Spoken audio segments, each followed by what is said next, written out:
only start, your resolutions on January 1st, right? It's like by the time January 14th rolls around and, you've blown one resolution, you don't go back and say, okay, you know what, I'm going to reattempt that. Oh, it's like 14 days. That's it. It's done. Right. So we've been conditioned that way. And I think that it's not until you have something that happens that really like knocks you over the head that where you're able to say, no, you know what, I fell down, I'm going to get back up and I'm going to start these resolutions again. And you know what, I'm going to be grateful, for Jeannie. I'm not going to wait until the end of the year to, feel grateful about having her be part of my network. Welcome to the Warriors at Work show. This is Jeannie Coomber, your guide and host. This is a show for men and women in the workplace who want to move from the predictable to the potent. This is your weekly dose of inspiration with an edge. I talk with CEOs and shamans, sports marketing executives and therapists.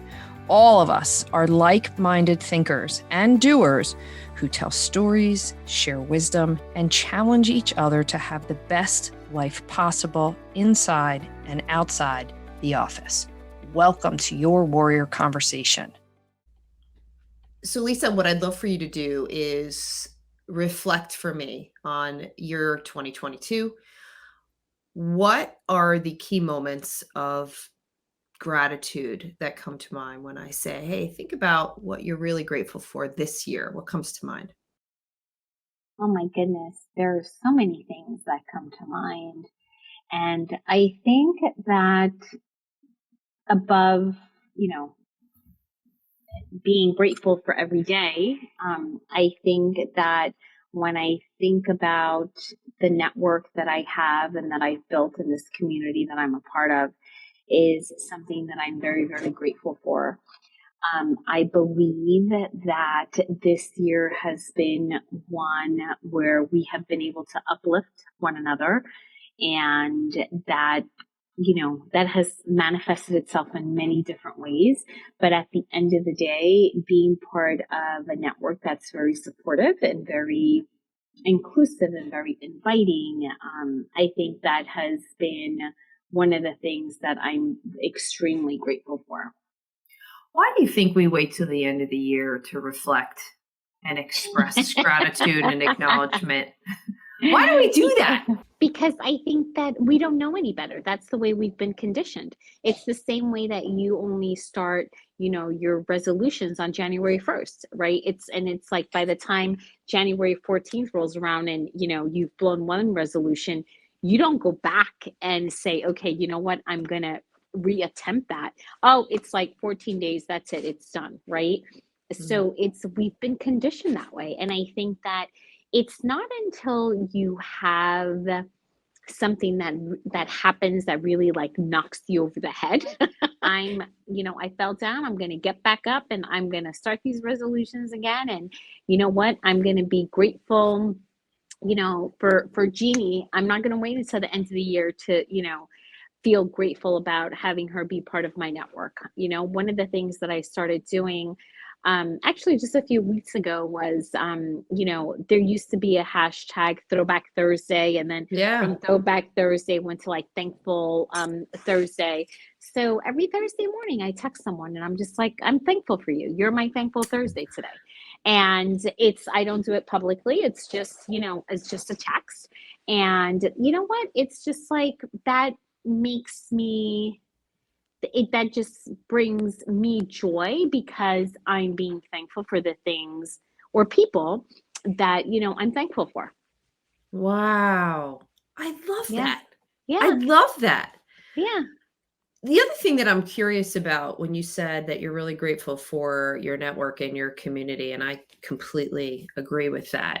And having been in business now for 17 years, I can honestly and authentically say that my network and my community is the reason I'm successful.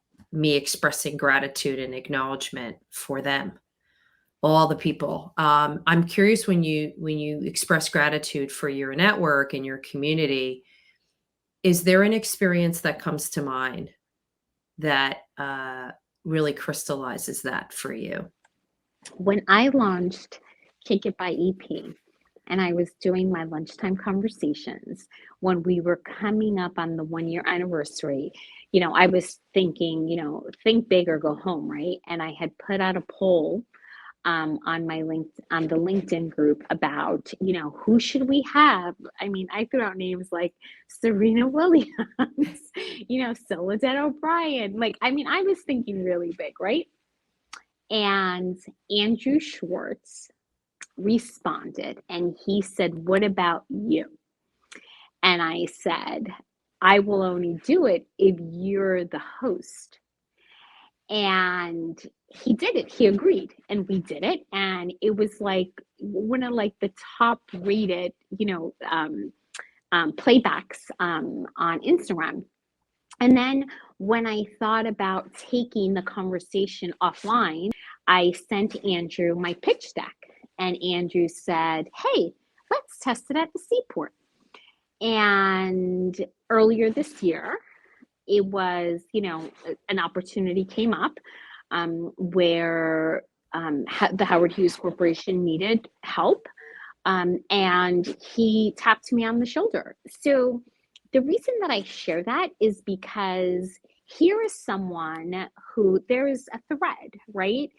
And he has been part of my network, and he has really, when I talk about support and when I talk about being a cheerleader and when I talk about someone who is in it to support you, he is an example. And I am very, very grateful for Andrew.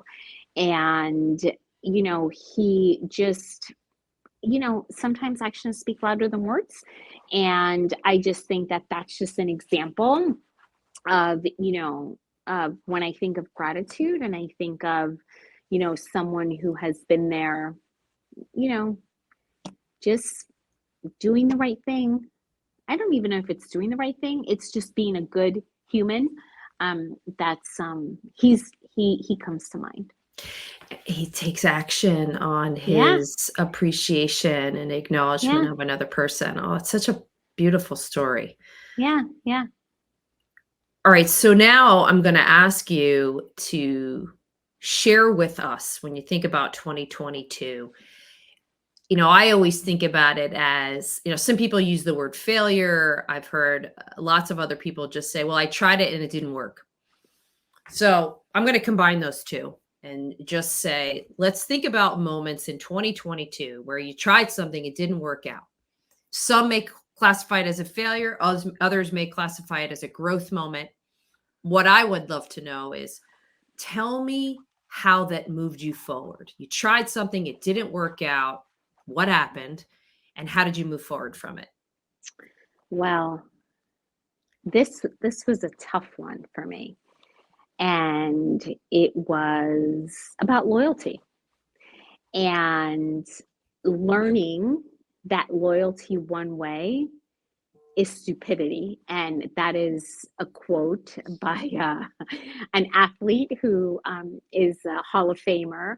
And he summed it up perfectly. And that was one of the things that I have been loyal to someone for many, many, many years. And I learned this year that loyalty wasn't reciprocated. And, it knocked me to my core. How I'm moving forward is that, what? Lesson. It was a hard one, but it is what it is. And it's a reflection of that person and not a reflection of who I am.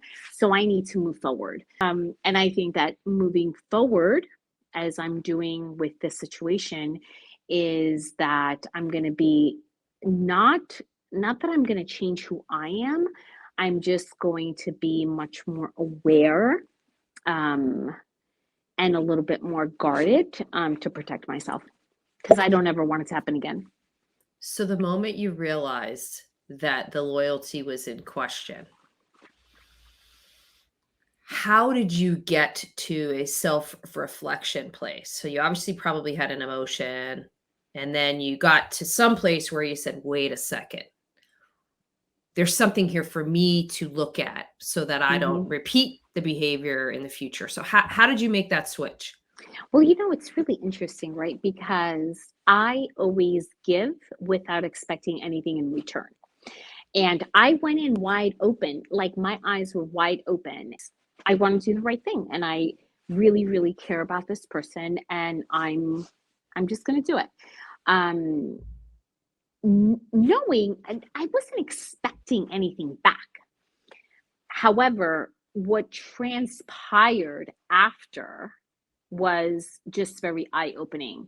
And it was like, wow, like that, wow, that really did happen. And at the end of the day, it was reminding myself that it was my decision to do what I did, and I knew that I was helping this person, not expecting anything back. Mm.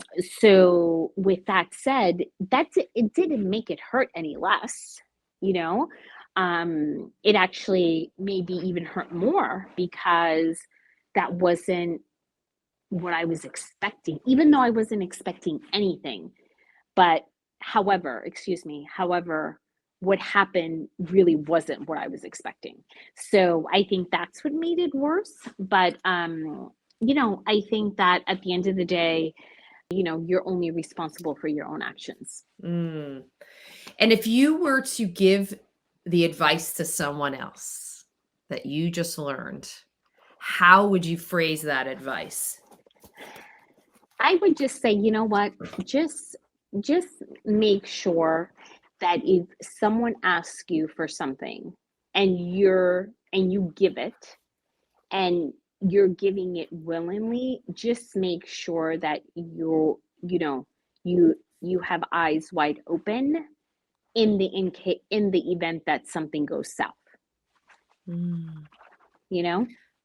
You didn't say this, but one of the things I was thinking about is like also have some clarity around what our own intentions are. Mhm. Mhm. Yeah. Because sometimes we do have expectations on other people and we haven't said it, but it's there. Yeah. So that's so interesting. It's just being clear about what you are looking for from that experience. And most importantly, what you're giving, right? And that you're willing to give without without expecting anything in return. And one of my favorite um, phrases that I heard many, many, many years ago, which sums it up, is expectations are resentment waiting to happen, right? So Oh, that's it's like, so good. yeah, right. So it's like if you have an expectation of something, even in this situation, I didn't have an expectation of anything. However, just, things transpired that just weren't very cool. And, again, it is what it is. But, just if you don't expect anything, you're not going to be disappointed. Yeah, that was great. Oh, I love talking to you. Thank you for joining me for another episode of the Warriors at Work show. If you are interested in learning more about what we do at the Warriors at Work show and platform, be sure to go over to my website, Jeannie Coomber, and subscribe to my monthly Warrior Playbook newsletter. I share everything that I'm up to month by month, as well as some lessons and insights that I've learned. I'm also interested in hearing any feedback you have about this conversation or future topics. So reach out to me directly on jc@jeanniecoomber.com or on LinkedIn. Be sure to tell your friends and your colleagues about this Warriors at Work conversation. Subscribe, review, and rate us. It's the best way to get this message out into the world. Be well.